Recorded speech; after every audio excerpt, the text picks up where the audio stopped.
Holly with Stella Maris Quilts. Today I'd like to talk to you about two different methods for doing applique.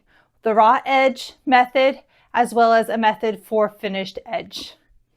So let's grab a cup of tea and let's go ahead and get started. The first method of applique we're going to talk about is using double-sided interfacing.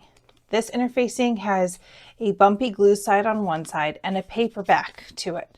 For this, you trace the shape that you're going to use, place it so that the glue side is towards the fabric, iron it down, and then cut around the shape. Now that I have it ironed on, I'll just go ahead and trim around. And then you'll just go ahead and peel off the paper backing. Sometimes it's easier to do it by folding over a corner so that the paper comes down, or you could score the center with a pin and tear it open from the center. You might be able to see that it's now shiny right here, and that's because that's the glue. So this will then go face down on my fabric.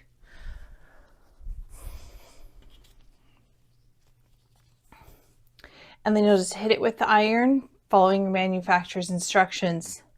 You'll want to top stitch around the edges, either with a straight stitch or a zigzag or a blanket stitch or something else decorative.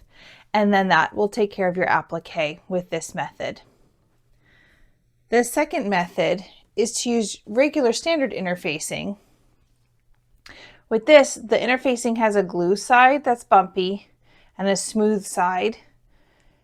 And this is standard interfacing typically used with clothing. You'll trace the shape that you want on the soft side, the non-glue side of the interfacing. You'll then put this so that the glue and the right side of the fabric are together. And you'll stitch on the drawn line. Now that I've sewn around my shape on the line that I drew, I'm going to trim away excess fabric, leaving a seam allowance of about 1/4 inch.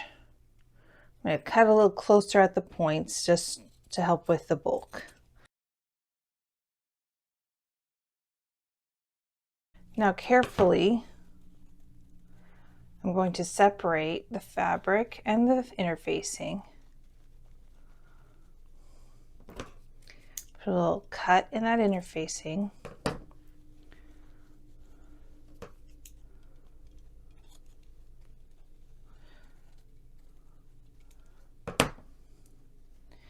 I'm going to flip it right side out.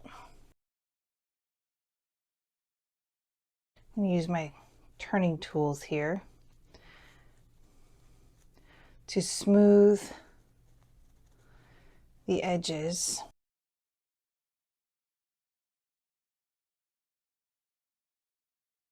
You can use your finger. I find that I do have a turning tool. I also find that my tweezers just squeezed together are really great for pushing out corners. Just make it nice and smooth.